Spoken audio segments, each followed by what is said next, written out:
नमस्ते भाइयों और बहनों, आज स्वागत है आपका हमारे इस चैनल में। क्या आप भी जानना चाहते हैं कि भगवान हमारी मदद कर रहा है या नहीं? दुनिया में बहुत से ऐसे लोग हैं जिन्हें उनके जीवन में दिव्य शक्तियों की सहायता मिलती है, किसी को ज़्यादा तो किसी को कम। कुछ तो ऐसे हैं जिनके माध्यम से ऊपरी दिव्य शक्तियाँ अच्छा काम करवाती है। सवाल यह उठता है कि आम व्यक्ति कैसे पहचाने कि उनकी दिव्य शक्तियाँ मदद कर रही है या उनके पूजा पाठ का असर हो रहा है। और इन 11 संकेतों के द्वारा हम ये जानेंगे कि दिव्य शक्तियाँ हमारी सहायता कर रही है। सर्वप्रथम, अच्छा चरित्र। शास्त्र में कहते हैं कि दिव्य शक्तियाँ सिर्फ उसकी मदद करती है जो दूसरे के दुख को समझता है, जो बुराइयों से दूर रहता है, जो नकारात्मक विचारों से दूर रहता है, जो नियमित अपने इष्ट की आराधना करता है और जो पुण्य काम में लगा हुआ है। यदि आप समझते हैं कि मैं ऐसा ही हूँ तो निश्चित ही देवी शक्तियाँ आपकी मदद कर रही है। आपको बस थोड़ा सा इस बात पर ध्यान देने की ज़रूरत है कि आप अच्छे मार्ग पर हैं और आपको ऊपरी देवीय शक्तियाँ देख रही है। ब्रह्म मुहूर्त। दूसरा संकेत यह है कि यदि आपका प्रतिदिन ब्रह्म मुहूर्त में अर्थात रात्रि के 3 से 5 के बीच में अचानक ही नींद खुल जाती है, आप समझ जाएं कि ये दिव्य शक्तियाँ हैं जो आपके साथ हैं, क्योंकि यही वह समय है जब देवता लोग जागृत रहते हैं। यदि आप अपने बचपन से लेकर जवानी तक इस समय के बीच उठते रहे हैं तो समझ जाइए कि दिव्य शक्तियाँ आपके माध्यम से कुछ करवाना चाहती है, या कि वे आपको एक अच्छा आत्मा समझकर यह संकेत दे रही है कि अब उठ जाओ, यह जीवन सोने के लिए नहीं है, आपको दुनिया में कुछ करना है। यह भी कहा जाता है कि सत्व गुण प्रधान लोग इस काल में स्वतः ही उठ जाते हैं।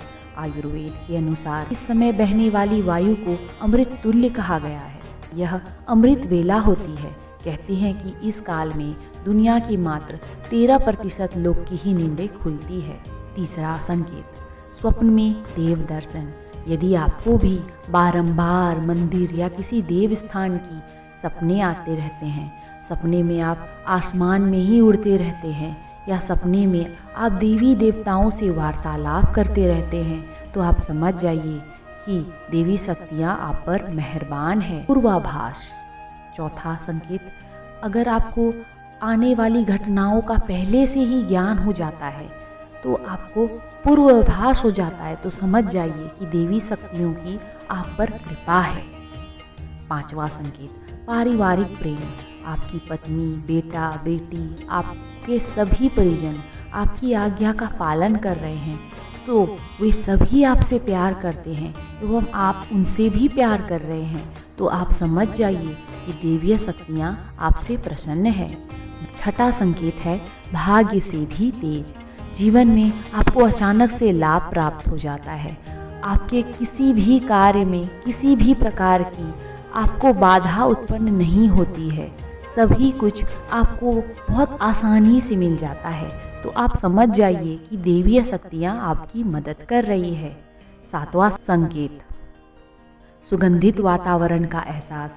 यदि आप कभी कभी आपको यह महसूस होता है कि मेरे आसपास कोई है, या आपको बिना किसी कारण ही अपने आसपास सुगंध का एहसास हो, तो समझ जाइए कि अलौकिक शक्तियाँ आपके आसपास आपकी मदद के लिए है।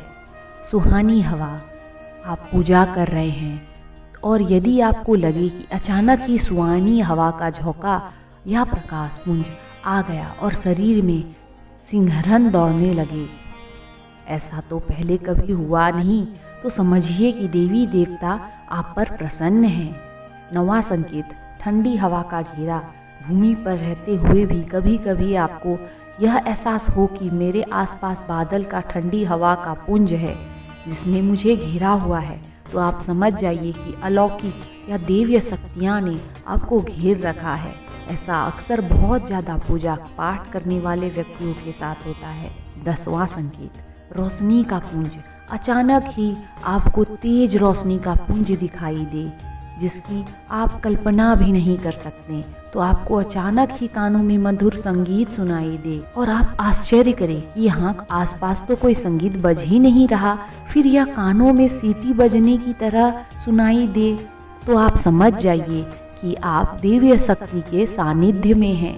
ऐसा अक्सर उन लोगों के साथ होता है जो निरंतर ही अपने इष्ट देव का मंत्र जाप कर रहे होते हैं।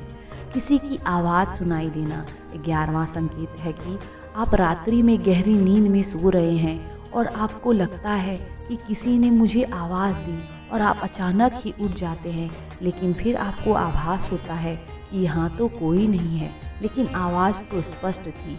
ऐसा आपके साथ कई बार हो जाता है तो आप समझ जाइए कि आप पर किसी अलौकिक दिव्य शक्तियाँ हैं जो आपके साथ हैं।